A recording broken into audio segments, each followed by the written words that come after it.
folks said, Jen.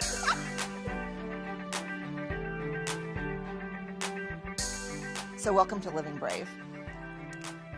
Thank you for doing this with me. I'm going to do it. Yeah. So these are conversations about courage with people who I believe are living brave lives, who are inspiring me to be braver. And you're one of those people, so thank you. Really?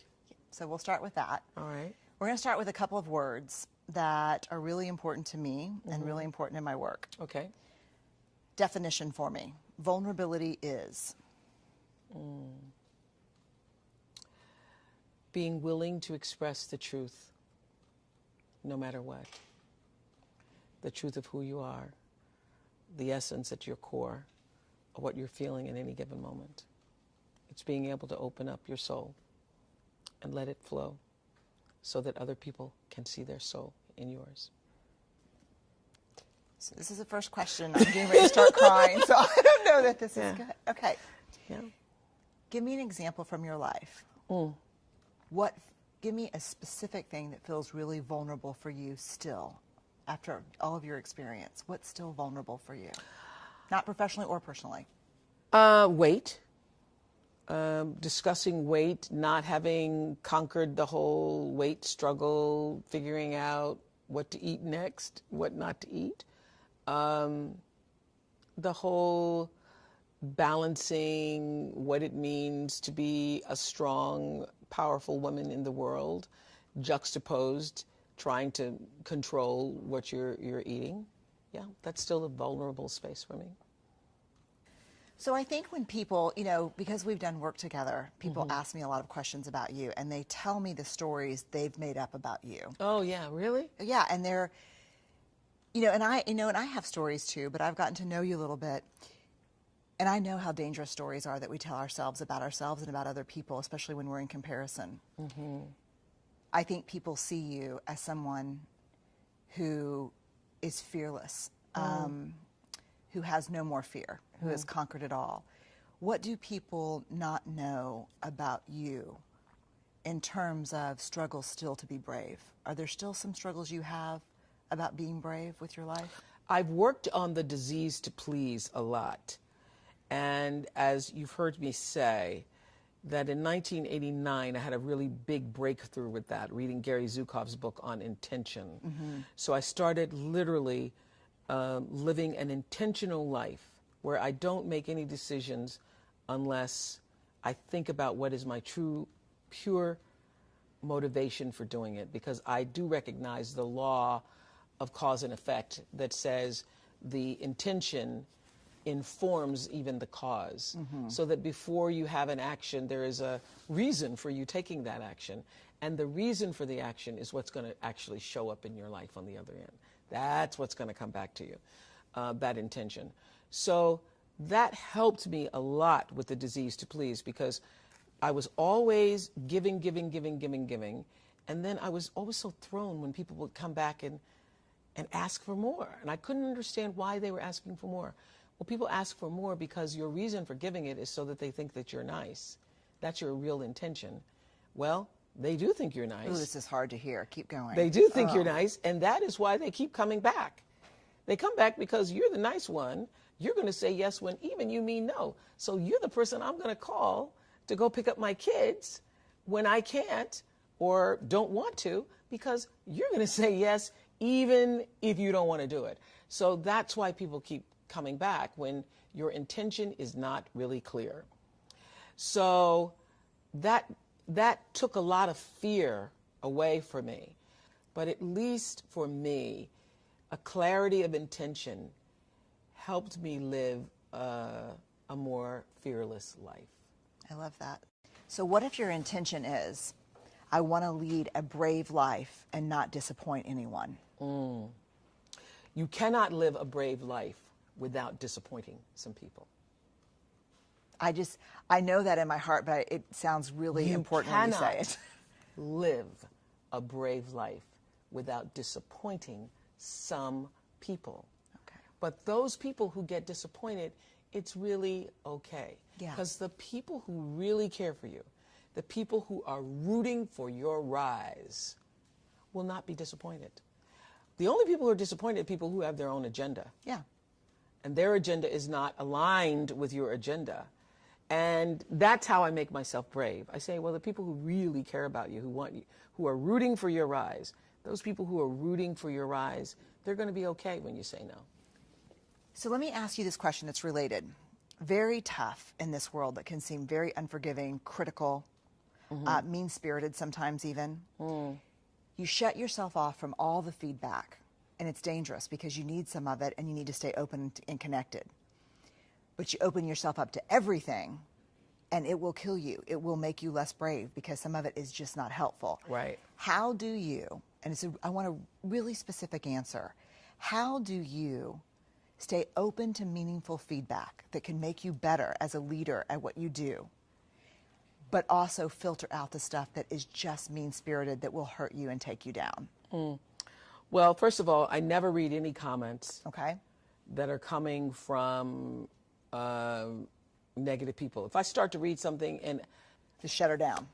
shut it down, I will not take that in. So how do you open to feedback that is helpful? Are there people you go to, or how do you do that? I have a kitchen cabinet, and Okay. I've had a kitchen cabinet since, the beginning of my career. Different people have been in that kitchen cabinet over the years, but there are a few people who are my resource, who I know are going to tell me the truth. Stedman is going to tell me the truth, no matter what. Hard or even hard truth? Oh, please. Okay. The harder, the truther. The harder, the truther. I got it. Okay. Bob Green, my friend. Oh, my gosh. Brutal sometimes. Okay. Brutal to the point of the reason why Bob Green he's like my brother, but the reason why we remain friends over the years, he's the only person that's actually been so brutal with the truth. He's made me cry, but is not afraid to tell me just the brutal truth. Okay. I have Bob Green, I have Stedman, I have Gail, who are going to tell me the truth no matter what. These are your truth tellers. These are my truth tellers. I got a cabinet for sure, and I value them so much because they will tell me what I don't want to hear but need to hear. Yeah. And they'll love me through it, but And they'll this tell is me. the other thing. Your cabinet can go through all of those comments, because feedback is great, and you can get it immediate now. Your cabinet will go through, and they can share with you the things, even that are negative, but that are not mean-spirited. Yes. Yeah. So the physics of vulnerability, if you're brave enough, often enough, you're going to fall. Not you're going to risk falling, but you're going to fall. You're going to fall. Right. What has been one of your toughest falls? Oh, boy.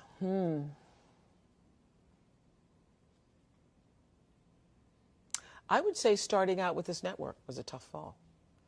I'd come off the glory and the victory of 25 years of the Oprah Show, and was trying to put together the pieces of building a network without the right pieces. I really was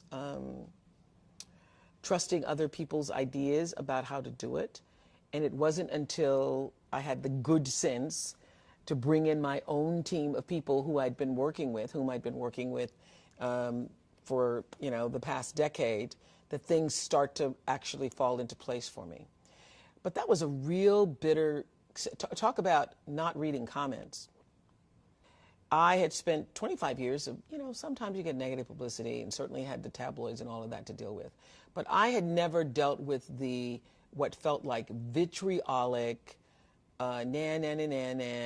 look at you, you've fallen, you're not on top anymore, you're not as good as you think you are. All of that stuff that came in the media immediately after I ended the Oprah Show and started the climb to build this network. That was a really, really tough time. Shame? I guess the word shame, would apply, because part of it was I was thinking, wow, I can't pull it together. I can't figure out what's going to work. And so part of the shame and embarrassment was not knowing what I didn't know. And coming from a place where... And coming from a place where I knew it like the back of my hand. Yeah. Like doing that show for 25 years Right. was as easy as breathing to me. Right. I literally could close my eyes, you could put me on the set, and I could stand there and talk to the audience. I just really, it just was as easy as breathing. So, yes, I had some serious come to Jesus talks with myself about it. And part of what I understood was happening, as I know how the world works, is the world is reflecting you back to you. So the negative speak, the sometimes vitriolic negative speak. I mean, people have panels of discussions sitting up on shows talking about, you know, what had happened, what has happened to the Queen of the Talk. postmortem of the fall. The postmortem of the fall. So I saw one thing in, and I can't even remember the headline now because I was so like, I've got to dismiss it, but it was like, Oprah doesn't own herself anymore, or Oprah doesn't, and shamed me. That headline devastated me, shamed me. So I said, I'm not going to look at anything else. I'm not going to, because I already know what I'm going through. I already know what it is. And it's happening because you also think all those things. Nobody's saying anything to you that you haven't felt yourself. Oh my God, you bought into the narrative. Yeah. And we're going to turn that narrative around. So I had David Zaslav actually said to me one day, this narrative changes today. We're changing this narrative. It's true. So yeah, that was a very difficult. That was a time that required a lot of courage, and not just courage to keep going, but courage to like, okay, what does this really mean? What is this really trying to say to me? You know, shame has two tapes: Never Good Enough and Who Do You Think You Are? Mm-hmm. When you're getting ready to do something brave in your life, what is the shame gremlin message that you have to be the most cautious about? The one that you have to say, I'm turning this down. I've lived with Who Do You Think You Are my whole life. And not from myself as much as what was reflected to me. Because who do you think you are? You're a little color girl, come from Mississippi. Who do you think you are? You're sitting up on national television. Who do you think you are that you can have? Who do you think you are that you can? So it's the who do you think you are. And what is your response to that? My response is, I used to fear hearing the term, who do you think you are? Or you must be pretty full of yourself. Big for your britches. Too big for your britches. Now I work at being full. I want to be so full, I am overflowing. So when you see me coming, it ought to make you proud. To borrow a line from Maya Angelou's Phenomenal Woman. When you see me coming, it ought to make you proud. And what you see is a woman so full, I'm overflowing with enough to share with everybody else.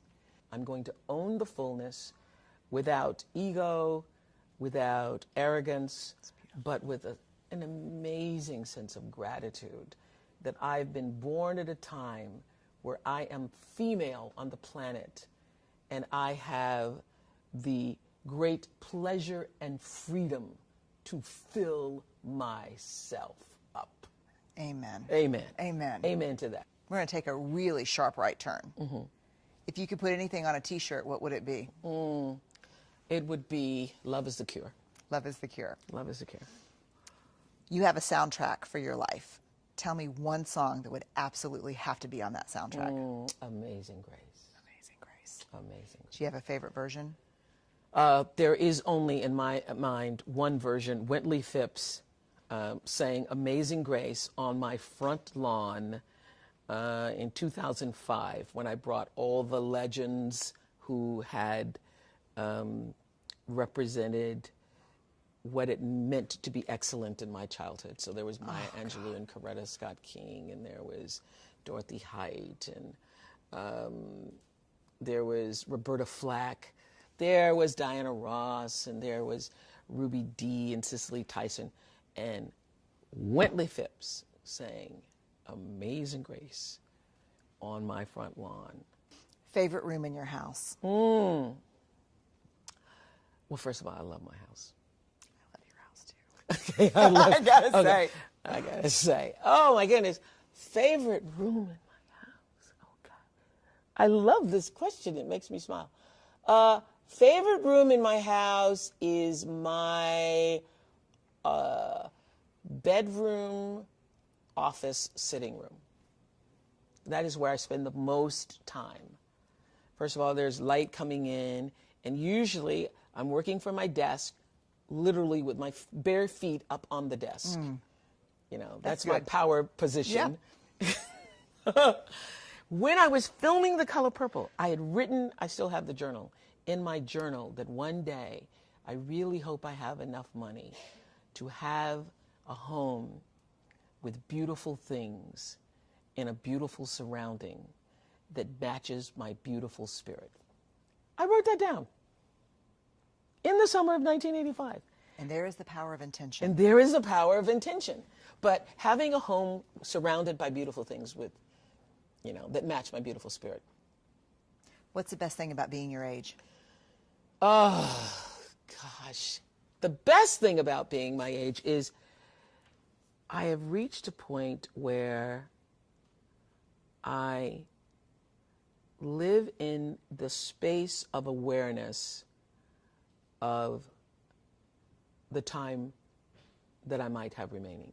You know you have more time that you have lived, unless there's going to be some big DNA discovery, than you actually have to live. And so it makes the time that you have right now even more precious. And there's an awareness. And, you know, one of the great, great, great things about, for me, doing interviews all these years on The Oprah Show and on OWN, was that I got to learn from other people's mistakes. So I paid really close attention to the stories. That's powerful. I paid really close attention. And I learned, you know, some people watch a lot of shows. I think probably Gail watched more shows than anybody because she would watch every day and exercise. But she saw every single day. Yeah. I was there every day. And I got to hear everything and everybody, all the theories and all the stories and all the layers and layers of dysfunction, along with people's victories and their triumphs. Oh, and, yeah. The wisdom. Wisdom. And I took it in. I was a student of it. I wasn't just a talk show host. I was a student. I became a student of life, other people's lives, and how to live well by listening to those stories. So I paid real attention, and am at a point in my life where I can literally rejoice in the knowing space that I hold. There's a sense of confidence that can only come, I think, when you know and are assured that you are living life well, and not from the point of view of having a lot of things, but living life from the center space. When you're living bravely, because you're living your truth.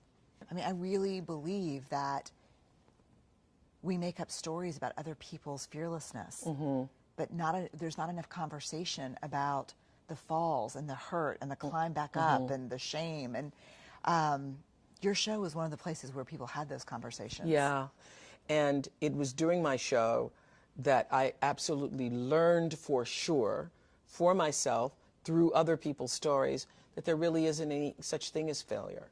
And I could see the thread of, you know, courage that was required every time you fell down. I know. And I could also see that failure was just there to inform you to move in a different direction. It's just there to say, hey, not this way, over here, not over there, wrong place. And once I figured that out, it became easier to be braver. You know what I love about you, one of many things, but what I really love about you is if I had to describe you to someone, I would say above all else, you're both a teacher and a student. Me too. I wouldn't have thought of that, but that is absolutely the truth. You know, that, and which I think I really actually believe all good teachers are the best students, like all good writers are good readers usually. But it's weird almost how you straddle that tension. Like you have so much to impart, but you are one of the most curious people I've ever met in my life. Thank you. So you are both a student and a teacher. Yeah. Thank you for being brave with your life. Thank you. Really. Thank you. You make me braver, and you make the world a braver place.